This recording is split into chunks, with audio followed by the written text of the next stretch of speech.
예, CBS 라디오 박정현 판승부 함께하고 계십니다. 자, 이제 22대 국회를 앞두고 여야 모두 준비를 하고 있는데요. 이제 이번 총선에서 승리한 더불어민주당 역시 여러 또 상임위원장을 놓고 또 국회의장을 놓고 여러 가지 고민을 하고 있습니다. 이 시간에는 더불어민주당 박주민 원내수석부 대표를 모시고 말씀 나눠봅니다. 대표님 어서 오십시오. 네, 안녕하십니까. 두 분 인사 나눠주시죠. 네, 축하드립니다. 안녕하세요. 이제 중진 의원이 되셨네요. 삼선.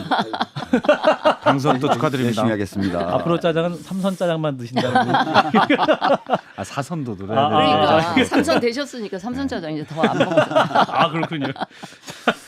좀 쉬셨습니까? 그래서 선거 끝내시고. 아니요, 선거 끝나고 진짜 거짓말 안 하고 하루도 못 쉬었습니다. 그러니까 당선 인사 뭐. 당선 인사도 아, 하루밖에 그렇구나. 못 했고요. 아, 그러니까 지금 아시는 것처럼 세월호 10주기가 있었고 아. 또 최수근 상병 특검법 관련된 작업들을 하고 있고 그다음에 이제 상임위를 돌려야 돼요. 저희가 아, 원내 그렇죠. 수석이다 보니까 또 제 역할이기도 하고 해서 오늘 농해수위에서는 또 맞아요. 법안들을 좀 처리하기도 하고 해서 솔직히 말씀드리면 단 하루도 못 쉬었습니다. 주말에는 또 당내 비공개 회의도 있었고. 예. 사실 국회에서는 원내 수석이 제일 바쁘더라고요. 제일 일이 제가 많아요. 맞아요. 보면. 예. 아. 제일 일이 여야 합상도 원내 수석끼리 맞습니다. 사실 거의 다 하고. 예. 빨리 21대 국회가 끝나고 22대가 출범하기로 아, 하시고. 예. 자, 일단은 그 말씀하신 최상병 특검법 예. 이제 민주당에서 5월 2일에 처리하겠다 이런 방침인데 예. 지금 또 국민의힘 상황도 녹록치 않지 않습니까? 논의가 지금 어떻게 되고 있습니까? 그러니까 뭐 며칠 전부터 이제 이양수 수석님하고 협의를 하기 위해서 계속 애를 쓰고 있는데요. 오늘까지 돌아온 답은 이렇게 쟁점이 있고 이견이 있는 법을 처리한다는 거는 좀 부적절한 것 같다라는 답이었어요. 아. 그래서 현재까지는 국민의힘이 협조적이진 않고요. 그렇게 된다면 저희들은 어쩔 수 없이 좀 의장님을 좀 더 설득하는 방식을 쓰거나 아니면 좀 더 국민의힘을 좀 더 설득하거나 해야 되겠죠. 예. 그렇군요. 사실 또 이 국민의힘 내에서도 이 최상병 특검법 처리에 대해서 해야 한다고 긍정적인 입장을 비추시는 분도 있기 때문에 네. 이게 또 개별적으로 또 협상을 하거나 또는 설득하거나 이런 작업도 좀 필요하다고 보십니까? 어떻게 판단하세요? 실제로 저희가 처음 이제 표결을 할 때는 안건 상정만 되면은 일반 정족수로 의결을 할 수 있기 때문에 예. 국민의힘 표까지 저희들이 막 가져오려는 그 수고는 현재는 안 하고 있습니다. 아, 그렇군요. 다만 이제 대통령이 이 법에 대해서 또 거부권을 행사한다면 그때는 이제 사실 국민의힘 소속 의원님들에게도 설득하는 작업을 해야 될 텐데요. 벌써부터 막 그렇게 작업을 하기보다는 일단은 본회의 일정을 확정하고 상정해서 처리할 수 있는 상황을 만드는 데 주력하고 있습니다. 이제 국민의힘에 언급하는 독소조항이 이런 겁니다. 그러니까 야당 교섭단체가 특검 후보를 추천하도록 한 조항, 그리고 특검이 수사 상황 브리핑하게 하는 거, 요 부분인데 이 부분은 그러면 타협이 어려운 상황일까요? 전에도 이런 게 쟁점이 좀 몇 번 됐었어요. 예, 그러니까 계속 말씀하셨던 것 김건희 같아요. 주가조작 사건 예, 뭐 예. 거기서도 그런데 예전에 최순실 관련된 국정농단 특검 때부터 있었던 조항이 계속 반복적으로 들어가고 있는 것이고요. 갑자기 들어간 조항이 아니다. 언론 브리핑 같은 경우요. 그렇기 때문에 문제가 안 되고 또 대통령 또는 대통령과 아주 가까운 사람이 문제가 돼서 특검법이 발동되거나 했을 때는 예. 대통령이 소속돼 있거나 또는 돼 있었던 정당의 추천권을 배제하는 전례들도 있어 왔습니다. 그래서 이게 뭔가 새로운 그런 법적 시도가 아니다. 그래서 이제 와서 이걸 가지고 다시 문제 삼는 거는 전례에 비춰서도 법 논리에 비춰서도 타당하지 않다. 이런 말씀 드리겠습니다. 그러면 국민의힘에서는 지금 언급된 그 독소 조항 그걸 만약에 민주당 쪽에서 양보를 한다면 그 특검법 처리에 동의를 하는 겁니까? 정확한 상황을 좀 말씀드리면요. 네. 일체 무슨 협의를 안 한다가 정확한 상황일 것 같아요. 그렇군요. 그러니까 뭐 예를 들어서 지금 장관님께서 말씀하신 대로 통과에 대해서 어떤 의지가 있고 그래서 일부 조항만 좀 수정해주면 같이 협조를 하겠다. 이런 상황이면 그런 논의가 진행돼야 될 텐데요. 현재까지는 아까 말씀드린 대로 그냥 일정에 합의할 수 없다 정도의 입장만 제가 반복적으로 듣고 있습니다. 일단 그 21대 국회 내에서 대통령이 거부권을 행사할 게 거의 뭐 분명해 보여서 네. 21대 국회 내에서 다시 재의결도 가능한가요? 시간상은? 그래서 저희가 지금 스케줄로는 5월 초에 본회의를 한번 잡고 예. 예, 그다음에 5월 말에 20. 현재 28일로 거론되고 있는 그때 이제 본회의를 한 번 더 잡아서 대통령이 거부권을 행사했을 경우에 5월 말에 제2표결 절차에 돌입하는 거 이렇게 지금 상정을 하고 있어요. 예. 저도 이제 사실 진 장관님처럼 만약 21대에서 국민의힘 의원 중에 22대에 안 오시는 분들도 꽤 있잖아요. 예. 명분만 좀 더 갖춰서 네. 특검이 좀 굴러갈 수 있게 하는 게 사실은 이 최상병 관련돼서는 이거는 뭐 정치 공세가 아니고 필요하다라고 생각하는 분들도 많기 때문에 잘 설득해서 특검을 28일 본회의에서 재의결할 몇 명만 한 10명 이상만 좀 하면 되는데 그러면 어떨까라는 생각을 좀 해봅니다. 뭐 저희가 설계한 이 법안 자체가 그렇게 아까 설명드렸던 대로 크게 무리가 있거나 전례 없는 법이 아니고요. 특히 특검 후보군을 저희가 뽑아내는 게 아니라 대한변협이 올리게 돼 있습니다. 대한변협이 일단 올린 바켓 안에 들어있는 사람들을 대상으로 저희가 골라내는 것이기 때문에 대한변협이 그렇게 저희하고 가까운 단체가 아니다라는 평가를 많이 받고 있거든요. 뭐 그런 점들도 한번 고민해 보실 필요가 있다고 생각합니다. 그렇군요. 예. 예. 자, 이어서 오늘 민주당의 단독으로 제2양국관리법 개정안 5개의 법안은 이제 국회 본회의에 직회부했고 네. 국민의힘 국회법을 무시한 거대 야당의 폭주다 이렇게 표현을 하고 있습니다. 근데 이게 또 이 법안 자체가 대통령이 1호 거부한 안이기 때문에 네. 상징적인 의미가 있었던 네. 것 같습니다. 네. 뭐 사실 오늘 이제 오늘 직회부한 거는 국회법을 무시한 게 아니라 국회법 절차에 따라 이루어진 거기 때문에 그 논평 자체는 틀렸고요. 예. 법사위에 저희가 정기국회 때 여러 법안들을 지금 보내놨습니다. 그 중에 이제 몇 가지 법안들을 지금 법사위에서 처리가 안 되다 보니까 직회부란 절차를 밟아서 본회의에 올리고 있는 과정이거든요. 아, 예. 법사위에 보내놨을 때 그럼 이견이 있거나 그러면은 법사위에서 논의를 하면 되는 겁니다. 법사위원장은 국민의힘 아니겠습니까? 예. 근데 그런 논의 안 한 거죠. 그래서 저희들이 이제 직회부란 절차를 밟았더니 또 직회부 절차를 밟은 걸 또 뭐라 그러고 그러면 아무것도 하지 말라는 말이잖아요. 그래서 이거는 제가 보기에 말이 안 되고요.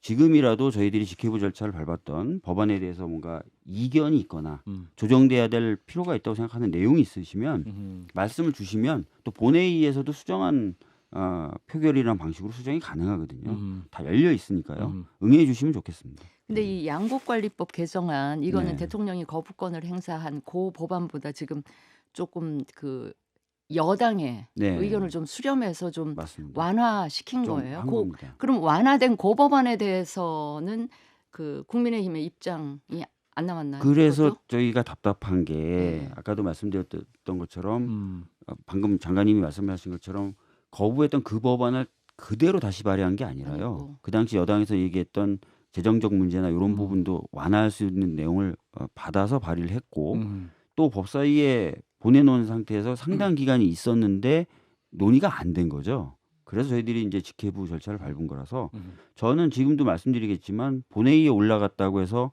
논의가 끝난 건 아니다. 얘기하실 수 있고 또 수정안을 거기서 수정안 내면, 내서 예. 표결할 수 있으니까 그런 노력들을 해주신다면 저희 민주당은 열려 있다 이런 말씀 드리겠습니다. 그렇군요. 자, 이제 민주당 얘기로 넘어가 보겠습니다. 네. 22대 국회를 앞두고 이제 차기 원구성을 두고 여야 모두 신경전을 벌이고 있고 일단 뭐 지금 대통령실은 여러 가지 총리 뭐 네. 실장 임명도 있지만 또 당에서는 또 여러 가지 네. 소리 없는 논의가 네. 많이 있을 것 같은데 법사위원장 민주당이 꼭 가져와야 됩니까? 22대 국회 때? 저희들이 이제 법사위원장을 꼭 가져야 되겠다라고 말씀을 드리는 이유는 이런 겁니다. 그러니까 이번에 총선의 결과를 통해서 드러난 민의는 국회가 정부를 좀 견제했으면 좋겠다라는 것이라고 저는 생각합니다. 그렇다면은 그런 기능을 국회가 수행하기 위해서 필요한 상임위는 정부를 견제하는 야당이 맞는 게 맞다라는 원칙인 거고요. 예. 그런 원칙에서 봤을 때는 법사위 운영위 등을 저희 야당이 맞는 게 맞고 특히 저희가 더 이렇게 말할 수 있는 근거는 21대 국회 때 바로 얼마 전이었는데요. 그렇죠. 본회의가 다 합의가 됐었고 처리할 법안까지 안건으로 다 합의가 돼서 올라가 있는 상태에서 법사위원장인 국민의힘 소속 의원 한 분께서 본회의를 열지 않을 목적으로 왜냐하면 법사위에서 안건을 처리하지 않으면 본회의 안건이 없어지지 않습니까? 법사위를 열지 않았습니다. 그래서 수많은 민생 법안이 처리가 지연이 됐었거든요. 그러니까 그런 일이 반복돼서는 안 되고 그 당시에 저희들이 분명히 이제 말씀을 드렸죠. 이렇게 되면 모든 룰이 깨지는 거고 법사위가 국회 전체를 통제하는 상황이 발생하게 된다. 근데 그럼에도 불구하고 고집을 굽히지 않으셨어요.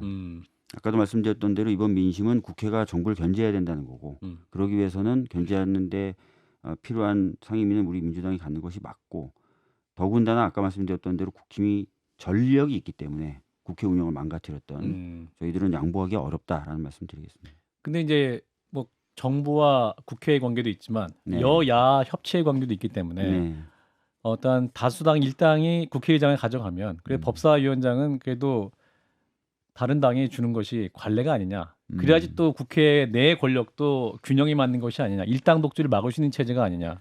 근데 아까 이런 반론은. 말씀드렸던 것처럼 예.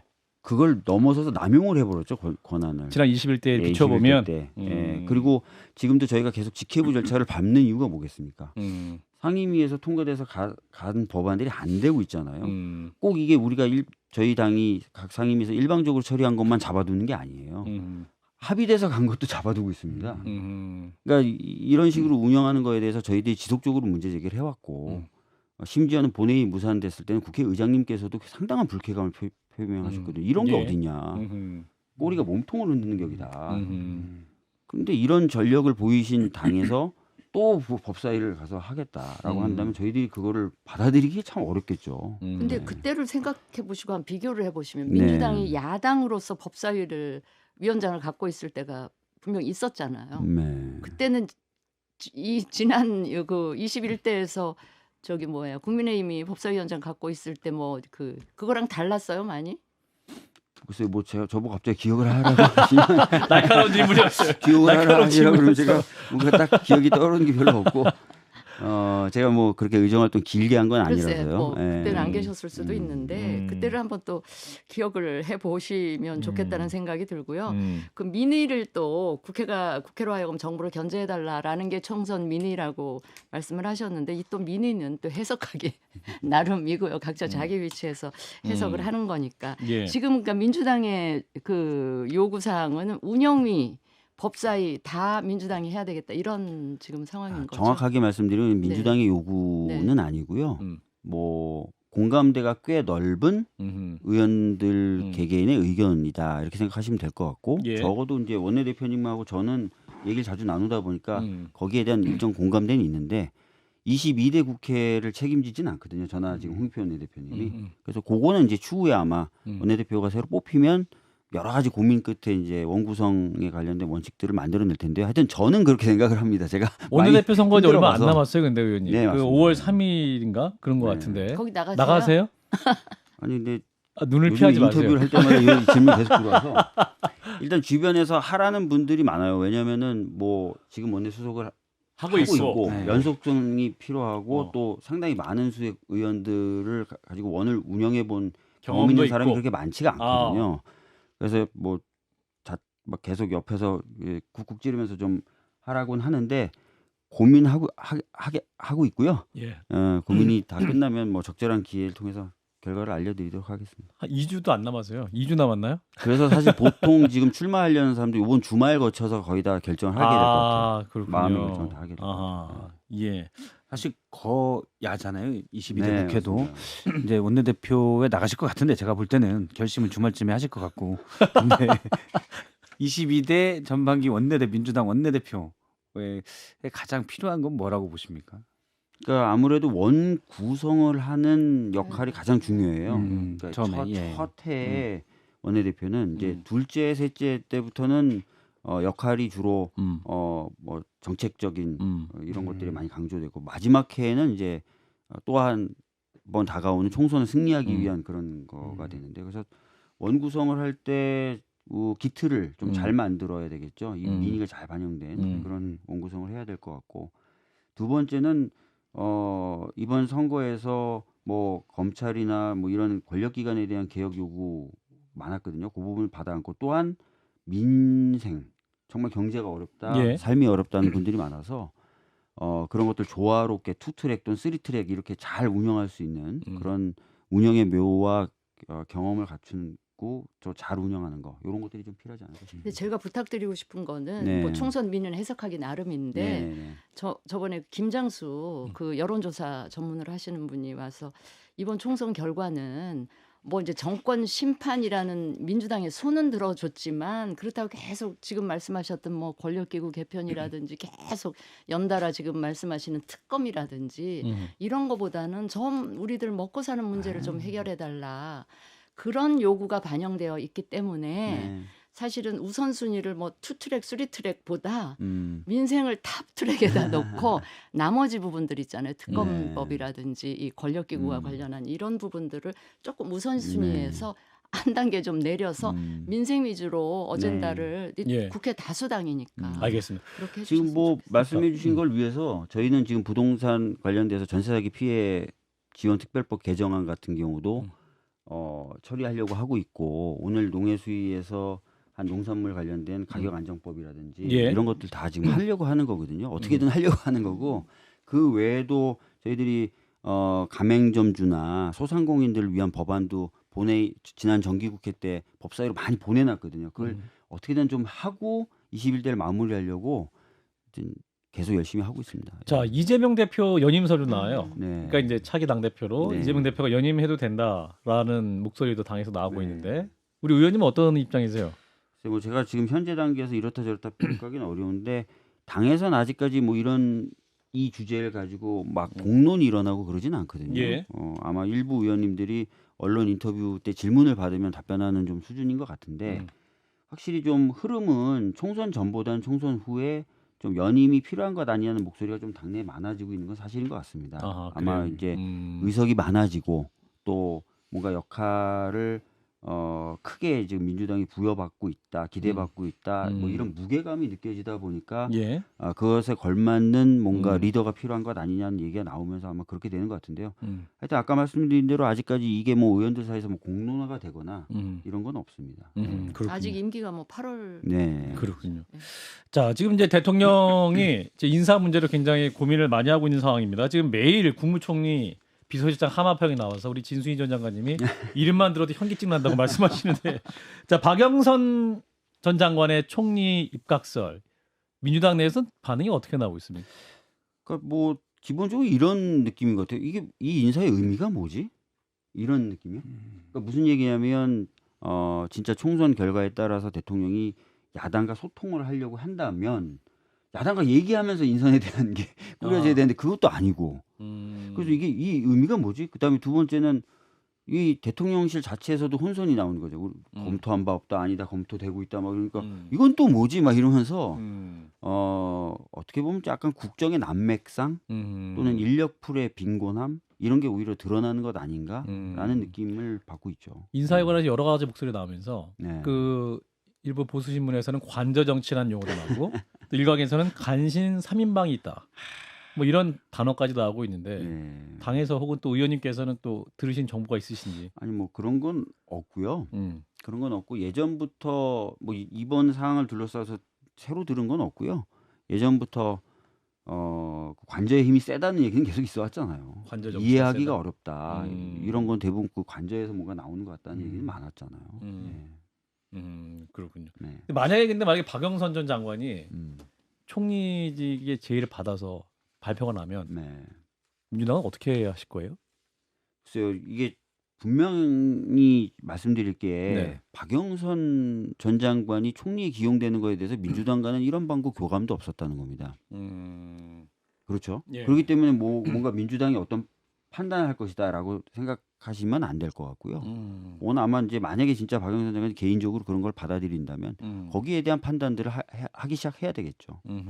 아직 근데 거부하기는 좀 부담스럽지 않을까요? 당에서요? 민주당으로서. 네. 네. 아닌가요? 꼭 그렇지도 않을 것 같은데요.